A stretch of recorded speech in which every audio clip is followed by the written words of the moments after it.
Good evening, everyone, and welcome to the February NATS chat. We are so pleased that you're joining us tonight.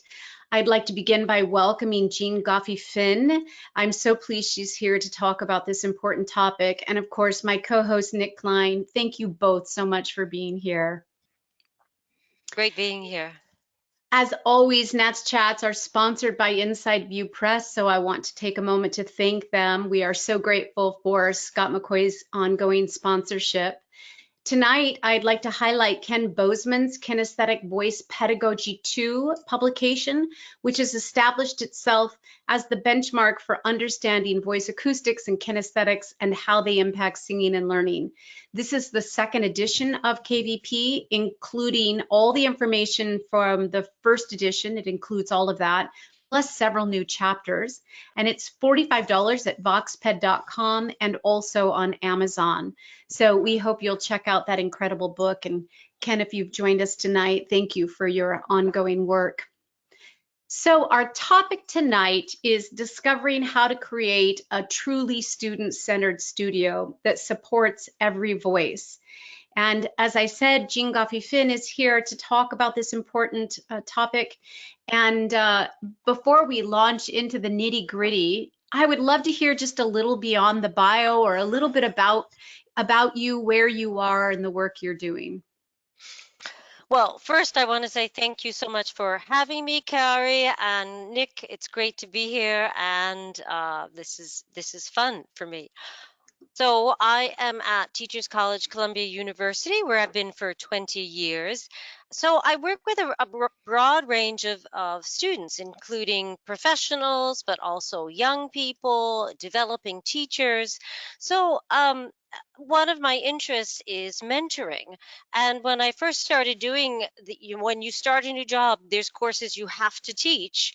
And one of them was this studio class of developing an approach for studio, which had to be for not just singers, but instrumentalists. So I was trying to come up with ways of how can I help them? How can I mentor them? How can we look through some of the variables and improve our practice, really?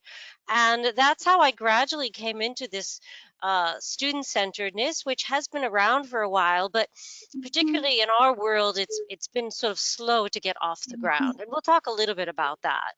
I look forward to that. I look forward to it. In fact, Jeanne has kindly built a PowerPoint for us just to start off and share some of these concepts. So let's go ahead and move to the PowerPoint. And then on the other side, we'll continue the conversation. Great.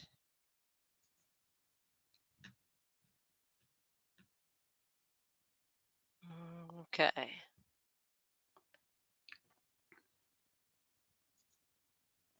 Can you see everyone? Yes. Great. So developing artistry, that's really our goal, is to help our singers across their spectrum, across their interests, develop their own artistic voice. So this is an interesting area, and I look forward to your comments and feedback as well. Traditionally it comes from a more master apprenticeship model. It's the idea of a conservatory is you are conserving the tradition. It tends to be dominated by teacher talk and teacher feedback. And so that's sort of an extreme just for dramatic representation, if you will. And we're moving towards a shift with the student-centeredness, with this idea of how to help teachers develop skills to be somewhat more flexible with their students, to engage their students more, not and there's going to be tension between these two worlds. That's the first thing. It's not one or the other, but it's something in between, depending on the student, depending on the teacher, where they are in their careers. But there's usually more opportunities for flexibility than we think. So this is what I've started looking at, and well, I've been looking at for quite a while now. So it is always this unique process of learning between the teacher and student. And I think that's one of the reasons why coming up with a model is so difficult because there's so much variety. And of course, we know singing and teaching singing has so much variety that when we're mentoring newer teachers, it's hard to give them some sort of scaffold to help. So the student-centered, that's my goal today, is that we have maybe some scaffolding and that you can think about ways to at least reconsider some aspects of your teaching. So it's not dominated by teacher direction or talk. It's led, encouraged, and guided into this zone of proximal development, which we'll talk about. That's a fancy way of sort of talking about the sweet spot in a lesson. So the student is challenged, but not so challenged that they're discouraged. Some people call that a flow state as well. But a real piece of this is this emphasis on student autonomy and responsibility for learning. And I think that's something that's really something for us to consider. And if you think of students that maybe you've struggled to work with, that this approach might really help some of those students. So here's the overview of the 5 areas. So they come from other frameworks, primarily constructivist setting, which again the individual constructs their learning. There is learner-centered by Mary Ellen Weinberg, who's done a lot of work on this. But this is how I've been calling it for musicians. That seems to resonate. Ha. So thank you. So there's rapport, and I'm going to talk about each of them. But so the idea is that there are these 5 categories. It's not a hierarchy. There may be some that you feel really confident in, and maybe some that you need to reconsider.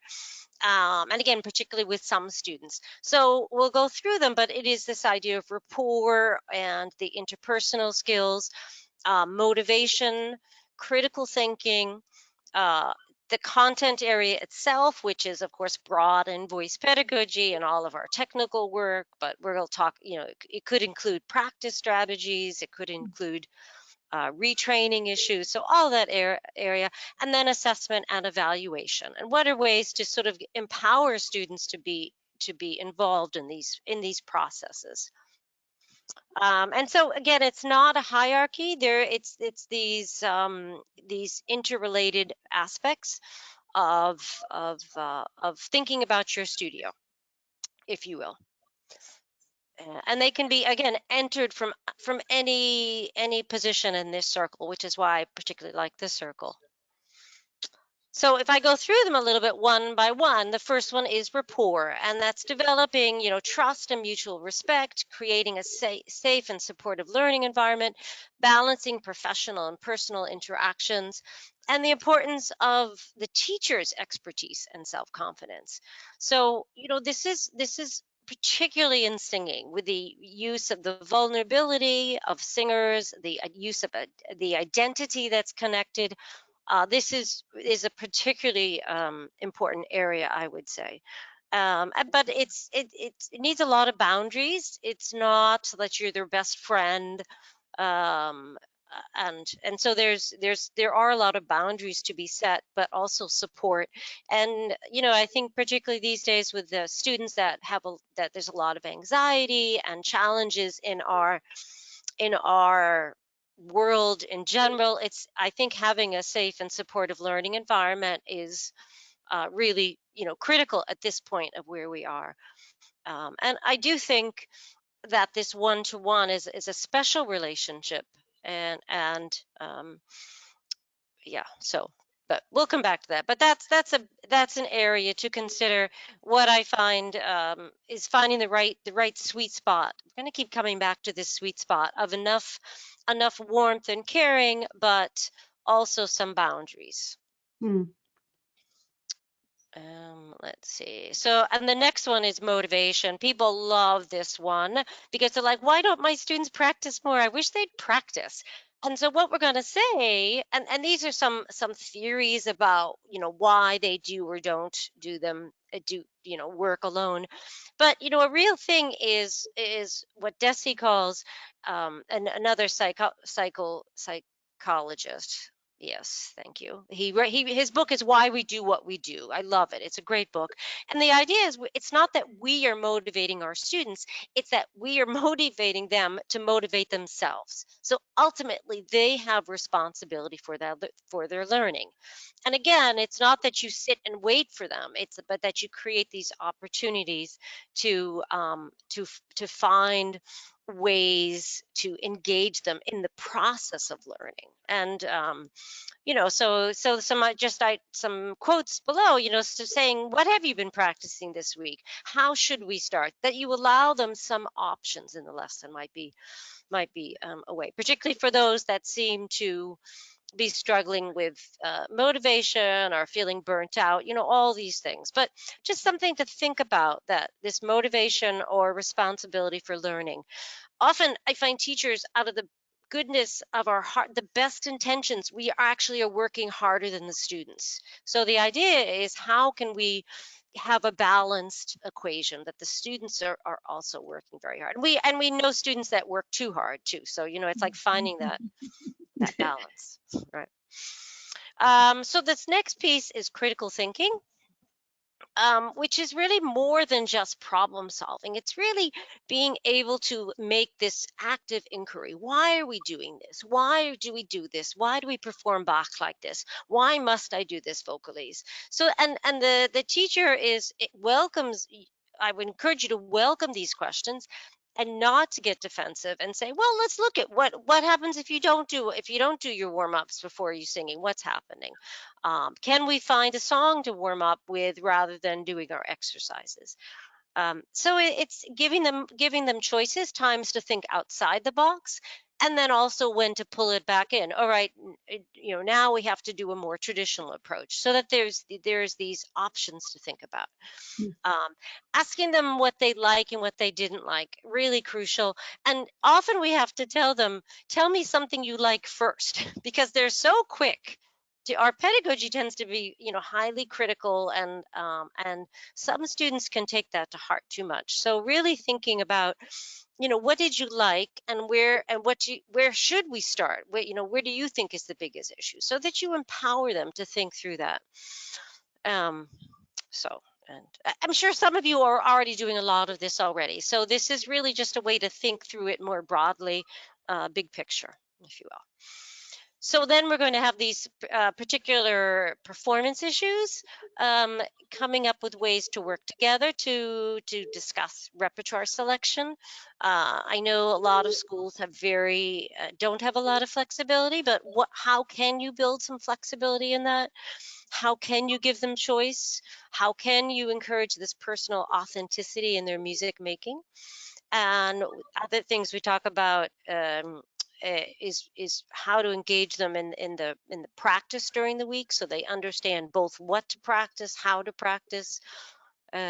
So I think that can be the practice is one of the areas that many people struggle with. So trying to get to the heart of that. And yeah, so, and then allowing for this range of interpretations of repertoire and possibilities. Again, part of it is for exploration, and then part of it is then being able to define, okay, what is the best or is their best interpretation at this stage, for this production, if you will. And so lastly, the one that makes everyone so nervous is the assessment and evaluation, and helping people understand what we call formative versus summative, basically how to help people improve in a sort of gradual feedback loop, if you will, which is what teachers sort of do automatically.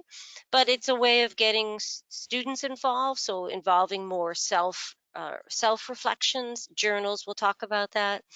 um, Also peer work. I'm sure a lot of you do studio classes, encouraging where they can hear each other and support each other, and building a community of singers, which I think can be, a really helpful tool. They're going to get plenty of criticism.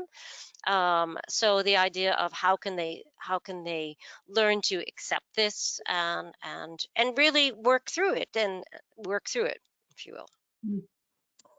So again, so that's it. So those 5 pieces, I'm just checking my time because I didn't want to talk too much. Good, not bad.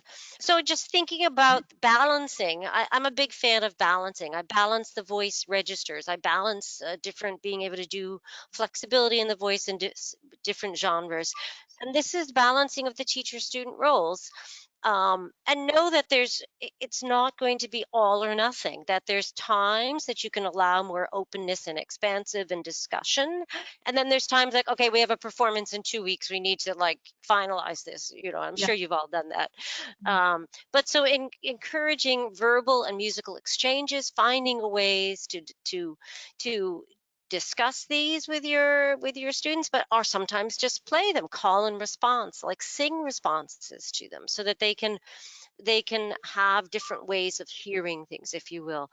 Encouraging their own ownership and autonomy, and working towards a balanced relationship. So Mm. we're all looking for balance in our lives, right? So I don't have all the answers, but these are ways that might help us think about it. So here's some practical ideas. So I find student journals are really helpful. And again, some students are meticulous and they want to write daily journals. Some students want to do a summary once a week or after the lesson. Some students some students give me a little summary the night before a lesson so I can sort of skim it and know what's on their mind. And there's a few students that have to talk and, want to talk into a microphone or something. So it's ways to help people think through where they are for that week. I do think allowing choice in repertoire and warm-ups, discussing strategies. Sorry, that's my screen is covering right there.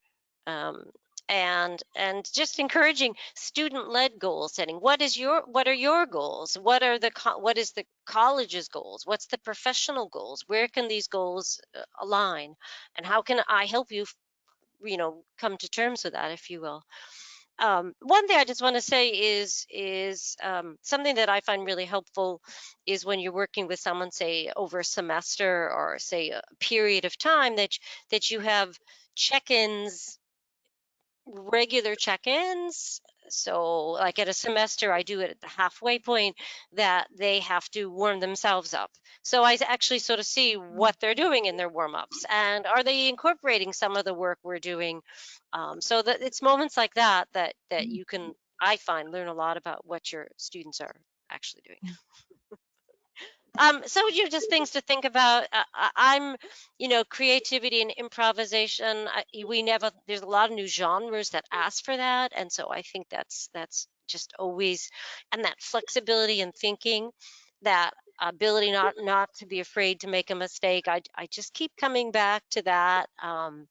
As we master so many skills and languages and things that we must do, it's so nice to keep saying, okay, let's have a little fluidity in there. We do this diverse musical styles and tradition, and diverse students, frankly, coming from different backgrounds. We have students across the lifespan now, so the changing voice, all these issues for us to think about. And so just shift towards a student-centered approach to the new opportunities, balancing traditional expertise with innovation, fostering independent, creative, and reflective musicians, and just evolution of applied music instruction for us to think about. Here's bios, and I think that's it.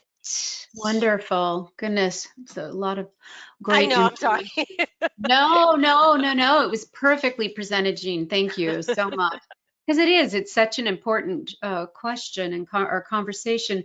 Can you tell us, was there a catalyst that drew you to the student-centered learning approach, and when was that? Was there a singular event or a series of events?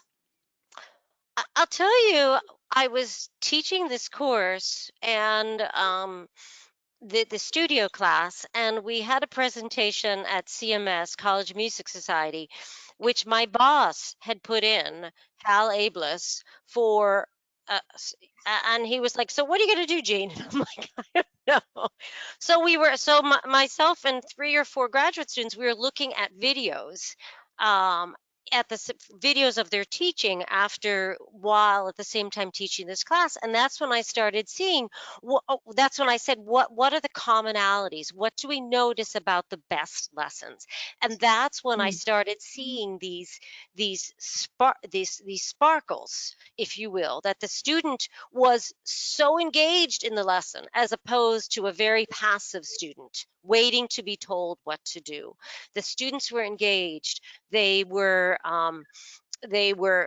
musical. They were trying new things. They were just so engaged in the lesson, and that's what and that's when I was looking at our readings and sort of how so I started naming it on the ways that we see here, in terms of critical thinking and sort of this autonomy of learning. And um, really it's an engagement. It's an engagement. Mm-hmm. And Let me ask. I'll say it's a fearlessness too. They're just, they're confident with the teacher that they can question respectfully, but Mhm. can have allowed to have different opinions and things. One of the things that I hear frequently that I didn't hear in your presentation, and I really appreciated that, it's as if we need to, I'll just be devil's advocate for a moment because I'm a Good. woman of a certain generation.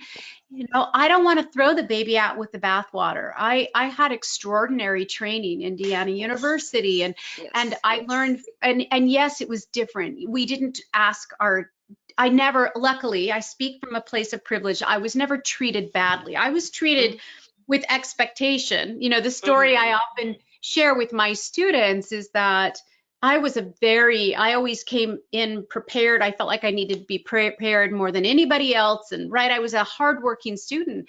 But I came in one time to a lesson with Miss Lipton at Indiana, and I think it's that I hadn't translated fully 𝗓𝘗𝗄𝗏. And my music was taken and closed and handed to me, and I was invited to leave and come back when I was prepared. Now, I didn't need that kind of tough love, but Hmm. for whatever reason, that's what transpired, and I've never forgotten it. Now, that's Hmm. the worst I was ever treated. Hmm. I was Hmm. treated with great kindness from Hmm. Miss Lipton, great kindness. So I don't mean to imply otherwise.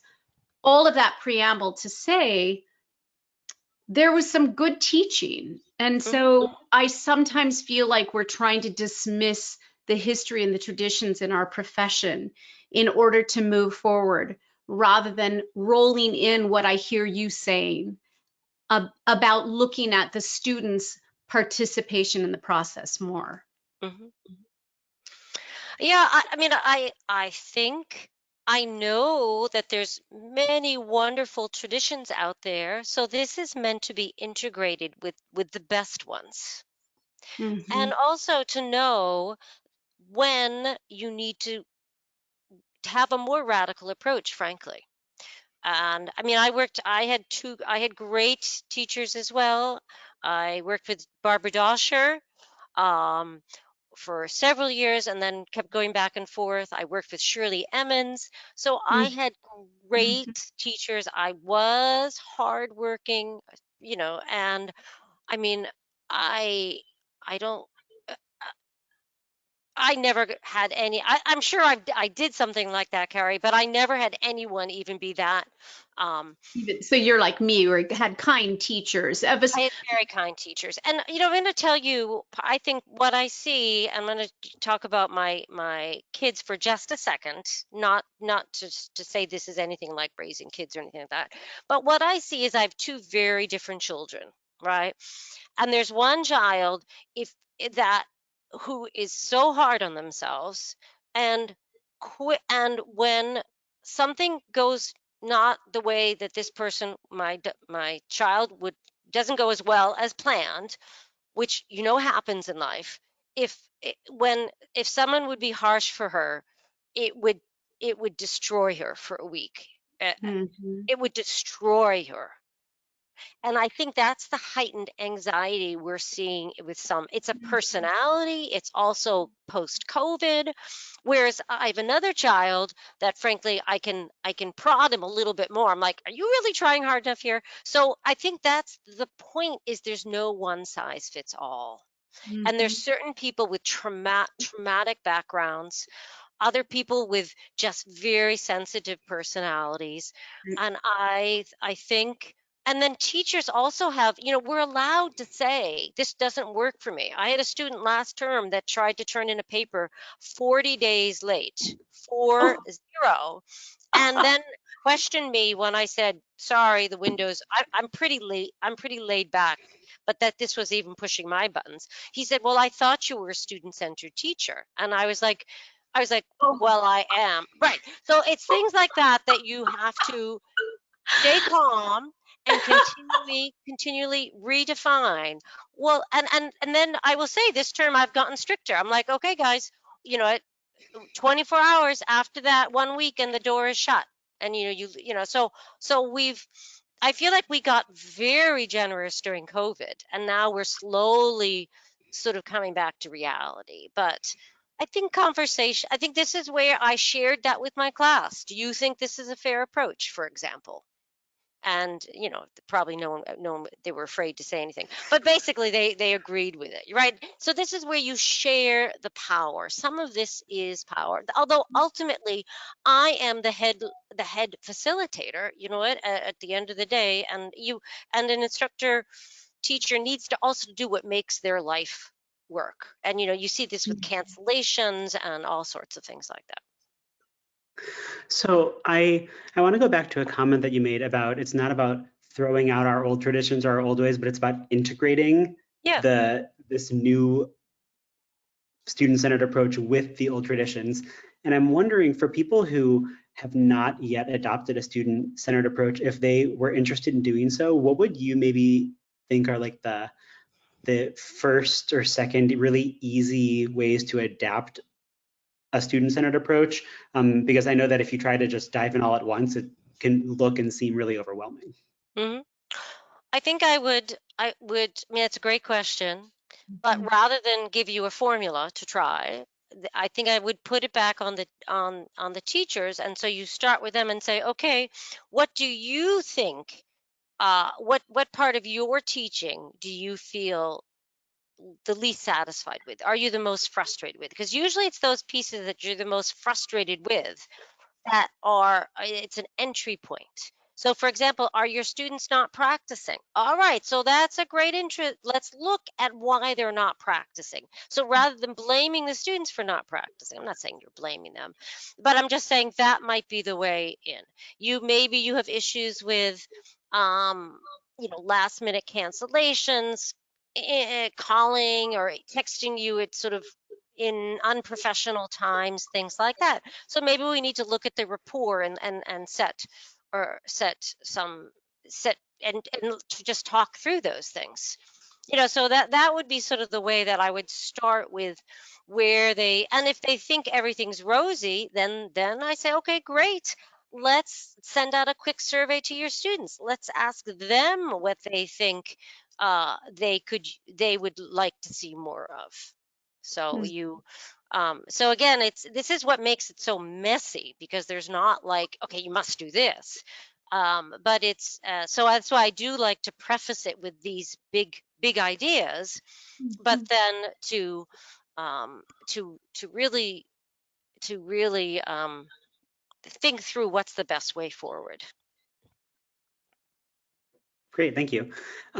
So talking through the 5 kind of key components of student-centered learning, I'm a huge fan of having students do reflections and journaling. Yeah. And I'm wondering if you have, I do it a variety of ways. So I have either an option for students where they have like a template and it has this, set questions per day, and some of them feel like that's really helpful for them. But then as a reader, I'm like, okay, I can tell that they're just kind of BSing their way through this because it has prompts. And then some who, if I give them just the open-ended, they write like 2 sentences, and I'm like, okay, well, that wasn't really any type of reflection. So do you have, do you have a preferred method? And if so, if you have like prompts or things, what might those be? Yes, and this is again the messiness. I always give people choices, and then so that they, as I said that briefly, that Some people, the prompts are helpful, but you're right. It's sort of like doing a questionnaire, but they never get to the question that you really wanted to ask. So that's why one approach is to sort of start from them. This is like my dissertation was developing an evaluation form that starts from the students. And so they describe things that they describe things in their lesson, and then from there you can come up with some prompts, or ask them, what are your challenges, or you think about as a teacher, what are your challenges, and give them choices. Say you could do it open-ended. You can use these prompts, if helpful. There are some people that, not many, but that do struggle with this. So I think it's often that just needs a bit more of a conversation. Um, Sometimes providing a model of a really strong reflection can help. Um, yeah.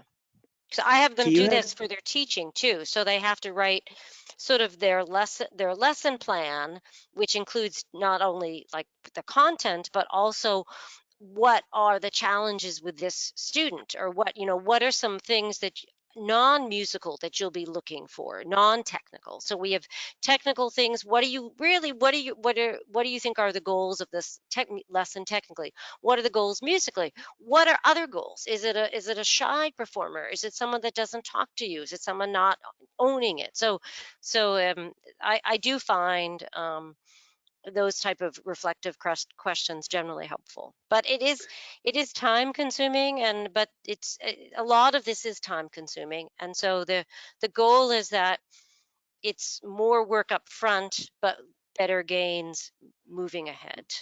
right? Do you have thoughts or opinions on whether students do written reflections or if they can record verbally their reflections? I think again, this is where the teacher gets to say, I can't listen to 50 recordings a week. I just can't do it. So, again, it's any combination. Any reflection is better than no reflection. I'm a pragmatic person. So maybe you just hold a Zoom focus group once a month and say, okay, I just want, let's get everyone together. What do you think some of the issues are? And that also builds a community, so they learn they're not the only ones struggling here. I mean, I think that's that community that the private lessons can sometimes struggle with. We see that with the private instructors, and we see that with their students. And I really saw that when I was working at NYU with undergraduates. They had gone from living with their family, the majority of them, to suddenly being like solo. And the voice teacher was the one person that saw them one-to-one. And so I'm not saying it was a substitute for a parent, but there were a lot of things that bubbled up. And again, I think singing, the personalization, the identity of your voice and who you are, it heightens some of these things that instrumentalists are just, I think, a little different for instrumentalists. It really is a commitment from the teacher, though. One of the things I hear you talking about, in order to create that student-centered learning approach, there has to be a buy-in from the teacher to be willing to, for instance, we know these goal setting, like you're discussing, this goal setting and these journals. There has to be a buy-in for the teacher to be willing to then dedicate the time to read, to collaborate, and create an opportunity. Do you find people resistant to that, teachers that you speak with, or?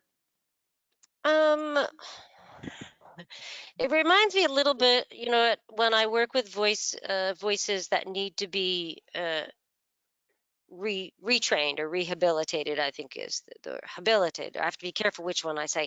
Anyway, after injury, and they're super ready to do what needs to be done, right? Because they have gone too far. So I find teachers that have a few frustrating students are into this, really the philosophy. They like the philosophy of teaching, really jump into this. First, teachers that sort of feel that things are going along fine, it probably seems like a lot of extra work. So I do think that part of this ultimately is less work on the teacher, because you'll see the student like comes in and is like, okay, this is what I want to work on today. This is the warm-ups I'm doing and I get stuck in this. Can you help me figure this out? It is so, I find ultimately it is less work. And that's probably not a nice way of saying it, but it's that I see it in my, and there's even been studies of this whole, years ago in a text that they talk about this, more teacher directed versus more uh, learner centered, and they said that the advantage of this is if the teacher had to leave the room, the class would keep going. I It would love keep that. working. Right. Hmm. And that's particularly since we only see our students once a week, they have to keep going on their own. And Hmm. so I think that's where this has, I think, a lot of potential to really, ultimately, and this is, I think they should be doing more peer work. They should be practicing with a peer group once a week. I think there's lots of things to get them out of their head, their own lonely head, and sort of think things through and work with other people. And anyway, It feels like me even a simple place to start is the first vocal exercise. I always say to my student, what SOVT would you like to begin with? And, I might yes, give them right, rattle off 5 different ones. You want to start with straw or flow, right, puffy cheek or water bubble today. yeah, And again, it immediately creates that sense of autonomy and collaboration from them. Something as simple as that shifts the dynamic. yeah. Right. And I'm I going to find. say, Kari, that you're giving them a choice, because I have seen videos where a student is struggling with one SOTV exercise, Mhm. and what, in my opinion, far too much time has spent trying to fix the exercise rather Mhm. than trying to fix, I don't even know what the problem was. We never got to any singing because we spent so long on whichever one it was. But that's like a perfect example of how this also connects with technique, that there's more than one way to do things. There Mhm. always is more than one way to do things. I mean, that's one thing I want this people I work with to know, that never feel like you're like beating your head against the wall. Try something else. Go in another way. Yeah, there's just, I mean, one of my favorite um, examples is in Barbara Dosh's book, where she has x-rays of the two famous singers, Caruso and Amato. Okay, and I don't even remember which one is which, but one insisted that his palate was raised on his high C, and the other insisted that the palate was not raised on the high C. All right, so they took X-rays, and what did they find? First of all, they were doing different things, which tells us there's more than one way to have a successful career successfully. Right. The other thing is that what they thought they were doing, they were not doing. So the Mm. one that thought they were lifting the palate was actually had a lowered palate, and vice versa.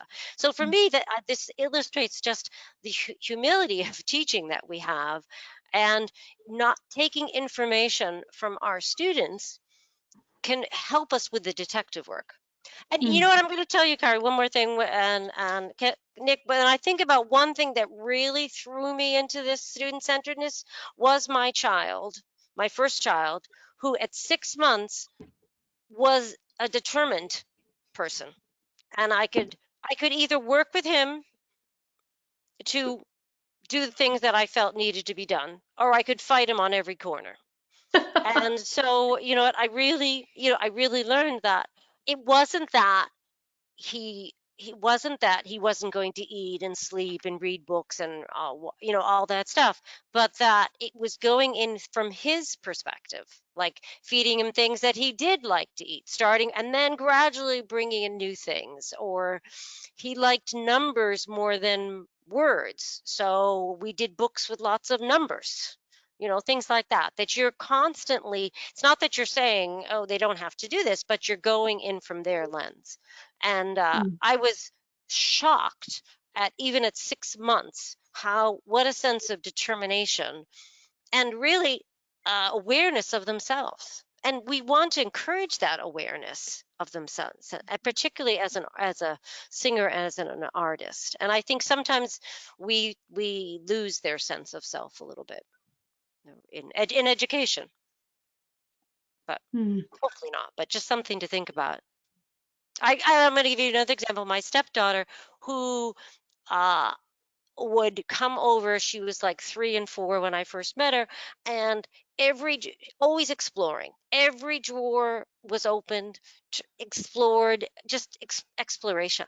And then she started school, and suddenly was like, "Oh, I'm bored."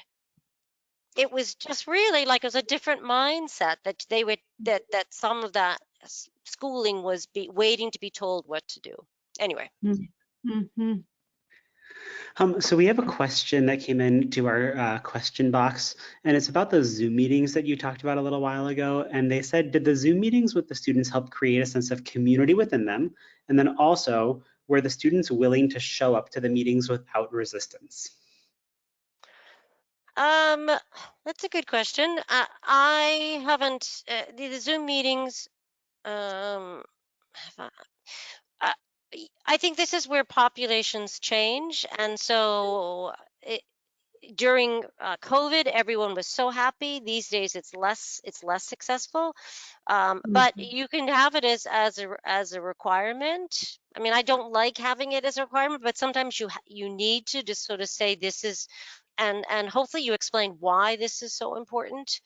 I think a lot of people don't like doing things if they don't understand the why. So if you can explain not just the what, but the why we're doing the same thing with exercises. This is why we're doing this exercise, not just this exercise. I find people can take more autonomy in that. And ownership. That's the other word is really they own that.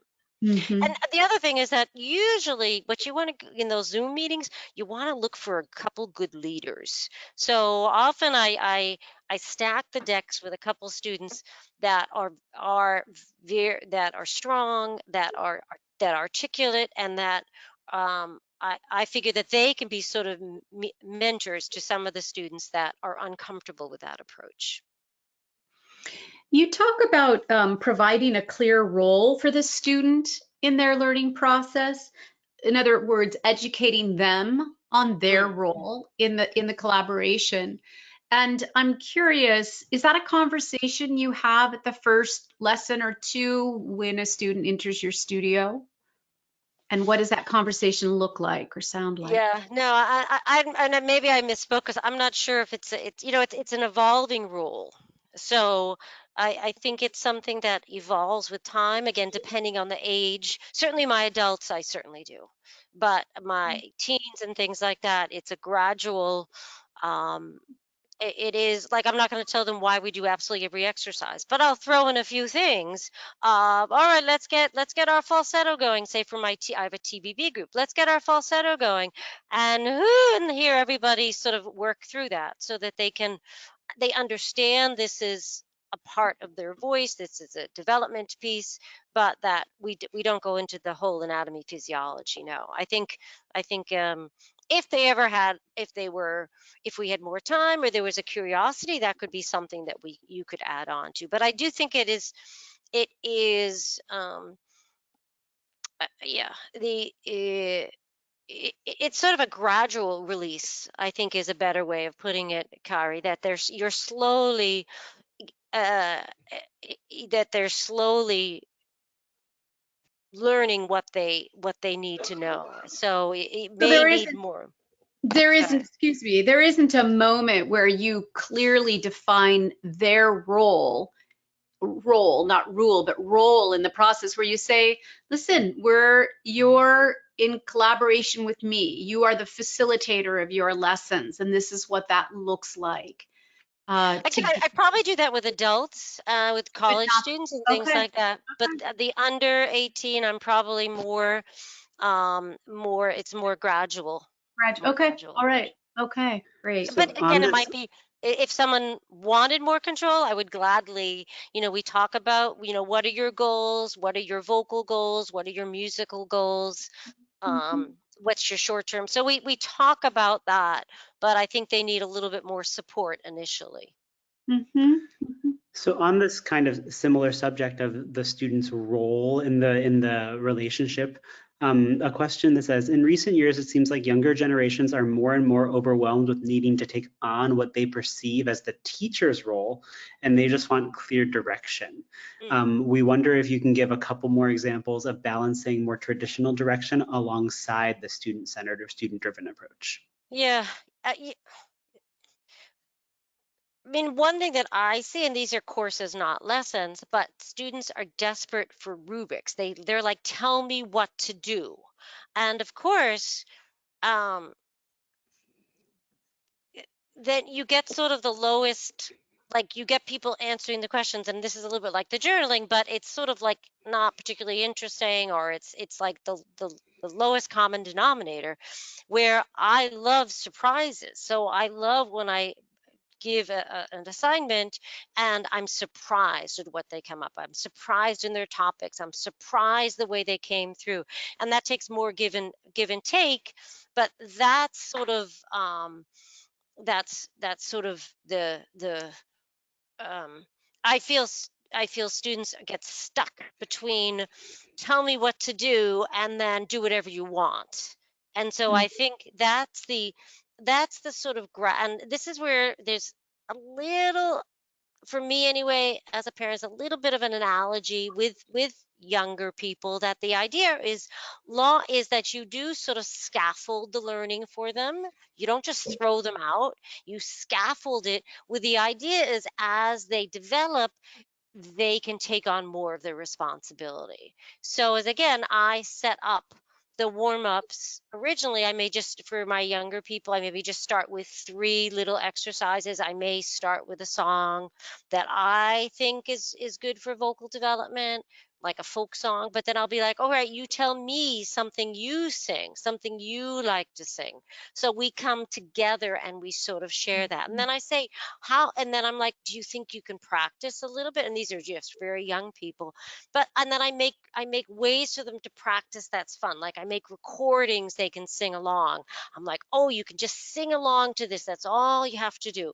Maybe you want to sing this one to your parents. This is pre middle school. No one will sing with their parents after middle school, but so you do things like that, or you find ways. Do you sing with your family if there's someone underage, or do you sing with your friends? Find ways they're already, do you go do karaoke? Find things that they're already doing and connect your musical goals and their musical goals. So you sort of, so it's not this isolated individual, but they're part of their community. So you see that with a lot of singers that have sing at their church or temple jobs, if, for example, or they sing again karaoke, or with their some families do sing, so there's these different opportunities.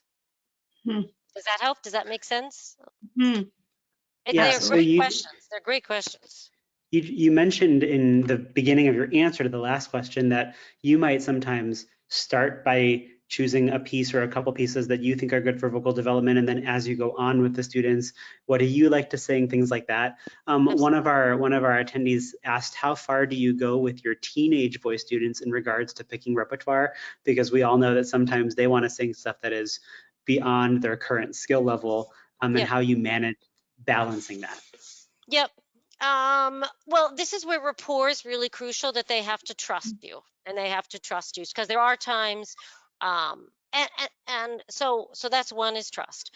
2 is I like to have at least 3 repertoire, 1 that's going to help them develop vocally, 1 that's going to help them develop musically, and 1 that they love to sing. So on a bad day, we can just go to that one. And even if it's a little shouty or a little bit out of the range, in small doses, we can live with it. Or we can change the key. I change keys all the time.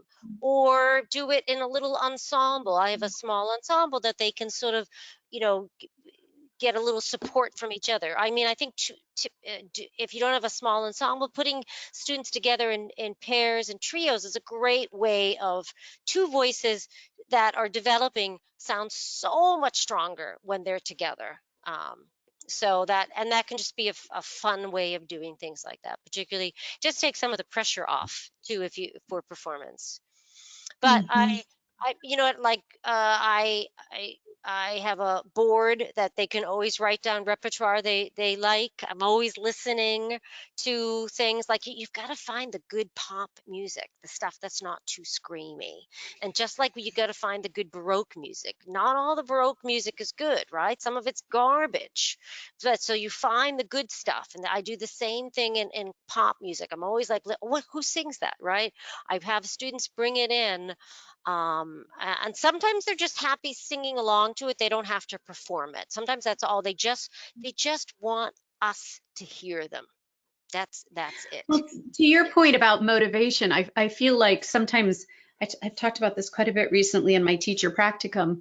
Um, we become the gatekeepers. There's so much gatekeeping, again, at my generation, because I think we Yeah. were raised with teachers who it was all about, oh, you mustn't sing that yet, or Right. Right. that's not your fa, right? There was a lot of gatekeeping. But I feel Yeah. like a lot of time notes are notes. If you're not singing in a large hall over a large orchestra, they're Right. notes on a page. Hmm. And if they're within a range that's suitable Yeah. for the client, what if it's not in their fach, but they're not going to go in the next 5 years and audition at a major opera house anyway, but Right. it would buy in and keep them motivated and engaged. I Absolutely, don't know. absolutely, Yeah, I don't know if you absolutely. find I that. mean, for me, I look. The biggest thing is the passaggio points. Like if the piece sits in a passaggio, you don't want the larynx to be trained in a high position. So that's the only thing that I'm really careful about. I don't mind one high note, but if it like sits in a high tessitura, if it sits in that high baritone range, passaggio up there, and they're like straining, that's the thing that I would, change keys, take it down an octave, whatever it takes to sort of Mhm. um, get them in a spot. Flip to falsetto for a TBB voice. They're all. I mean, that's the great thing about pop music and gospel and some of these different styles. They don't care if you flip. Like there's no Right. right. I mean, I know you don't flip in Mozart usually, but we can discuss that. But like the pop styles, you do. It's But yeah, I cool. agree. And sometimes they just have to go through that. I want them and this is because there are some parts of the voice that is not totally it is hard because there's some things that are not totally intuitive and some things that are. And I do think singers sometimes get apart from, um, often when you're like uncovering some unhelpful habits. I feel like, oh, this is how they say things like, oh, this is how I used to sing. So it's like finding that their sort of natural sound, however we were describing it these days. I don't know. Mm. There's different approaches. Um, and yeah, And that's a different chat, isn't it? We want that's a different chat. right now the student-centered focus of I love the way you've outlined those five, approaches, five characteristics. Nick, do you want to ask the virtual? Yeah, so there are some people asking about virtual lessons Hmm. because a lot of us Yep. post-COVID and even pre-COVID we're teaching online, but it's definitely taken off post lockdown era, and people are wondering how that affects both the student-centered approach and if there are specific ways that you have to keep students engaged in a virtual lesson. Yeah, I think this is where age or sort of interest is an important piece of that, because if someone is if someone is called it has an audition in 2 days, and they are so motivated, they've got their tracks lined up for me, they're like they're recording everything, they're taking notes. I can't like that, like, so like they are motivated. So the goal is, how do we get everyone in that motivational state? And I think with our young people, I think one thing is to really work on eye contact. I mean, I think that is, you got to get your cameras so you can look at people. That's one. Two, you got to have the singer stand up. You have to stand up. That's one thing I've noticed. We all did a lot of online, and the breath and the body connection is much harder to get on Zoom. So I have mine walking around the house, miming their shows, talking to their dog, whatever it takes to really get them fully engaged in the lesson. Um, yeah, good sound quality, of course, it helps. And moments to like stop and check in. How does, what's happening?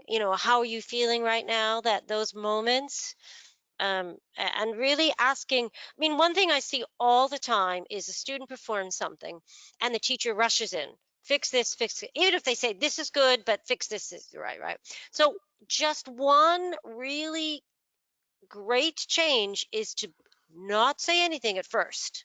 I'm not saying not say anything ever. I'm just saying don't say it first, and allow them to process and say, okay, so what happened? What worked for you? Ask them positive first. Start with the positive. There's a whole school of positivity now, starting with what they feel good about, and they're like, well, I like this. Hopefully, sometimes they can't even find one thing they like, so you have to help them. Well, I thought you were convincing, or you didn't seem like you were in strain, or good diction, things like that. And then you say, okay, so what would be, something that you would like to work on?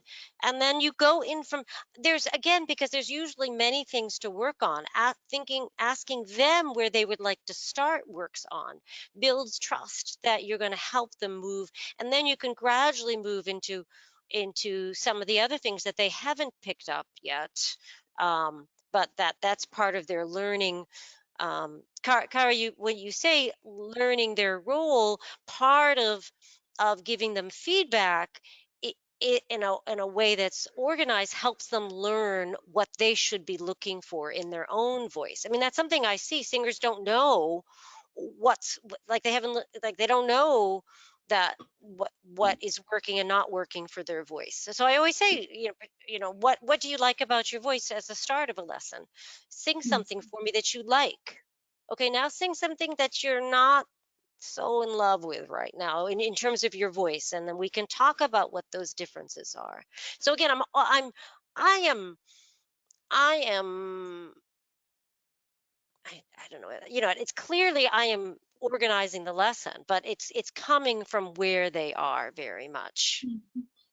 And what if, I love this question from someone, how do you handle it when a lesson takes an emotional turn? I had 3 clients last week that were in tears, nothing to do with singing, and but sometimes it is to do with, I mean, not because I've been horribly mean or anything, but whatever it brings up. Yeah, whatever. Yes, yeah. And I'm here for it, as the kids say. I'm here for it. I have tissues in the studio, and we have a moment, and I do my best to not cross over into, I'm not the psychologist, but I can sit with them for a moment. I can be sitting in humanity with them. But with this student-centered approach, and we're voice teachers, that's our job. We're here to teach them to sing. How do you bring all that together and answer that question about when they get emotional?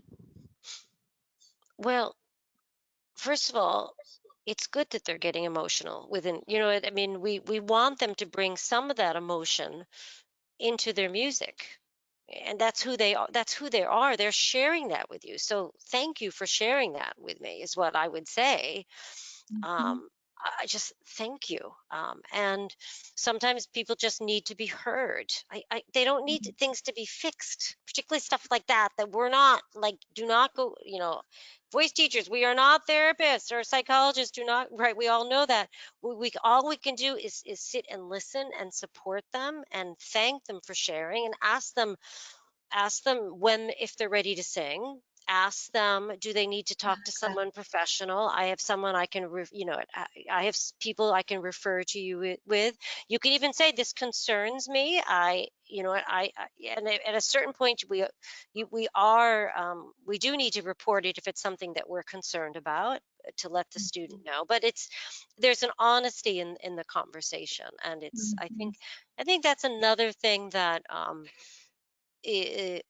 that the older generation was always like so embarrassed for sharing these vulnerable moments. But the fact is, those vulnerable moments are what make us human, but particularly singers. And the great performers are because they can be vulnerable. Vulnerable. Right? And so telling students that's not a weakness. That's a strength, and I know it's hard right now. And, you know, again, thank you for sharing. I always say thank you, and I hear you. And please, you know, I'm happy to make a recommendation of someone to go talk to if you feel like that would be helpful for you. I always feel so honored with students when they, share what's going on in their Yeah, lives. And yeah, to me, it's such a great honor. And the relationship that we hold with our students is very different than other teacher student dynamics. I feel like, I yeah, think because of what you were just talking about, we go and we share our vulnerability and our gifts with this other human and hand it to them to yeah, critique and guide. right, And that's an extraordinary privilege. yeah. And it And keeps the dynamic. it, for me, it's different every day. And that's what makes it so fascinating, is because I'm surprised every day. And I love surprises. So that's what keeps us, you know, you can't just phone it in. The person is a different person every time they come in. So you're always thinking, you know, of these um, you know, different aspects of them. And yeah. Mhm. Nick, do you have one final question before we wrap it up? I don't know that I have a final question, but I have just a comment about the whole student-centered approach and everything that we've talked about tonight. I have a kind of a quote that I pulled from a chapter that you sent us, and it is, "If the goal of teaching singing is to develop artistry, then a transformative approach will guide more students towards autonomy in developing their own musical voice." And I think that that just really is a perfect way to sum up everything that you've brought to us tonight about how letting the students really guide and explore throughout the lessons, and how that'll let them perform their authentic way, which is the most important thing. I Yeah. love that, Nick. That's brilliant. And Jeanne, your book, Student-Centered Voice Pedagogy, Working with Students Toward Developing Artistry, Authenticity, and Autonomy. When does it remind me, the publisher and the date, the So it's launch? it's it's Roman, Matthew. So I'll give a shout out. It's Rauman and Littlefield is and my co-editor is Matthew Hoch. So shout out to him. He's been a great support. And my collaborators, I didn't do it alone. I had collaborators work with on some of the chapters with me that had expertise in some of these areas. So we have individual chapters. We have chapter on transgender singing, on muscular tension dysphonia, as well as these chapters that we've talked about, the ensemble singing, which I think this, trying to find a world where we can do both ensemble singing and solo singing. So that's another area that I happen to love.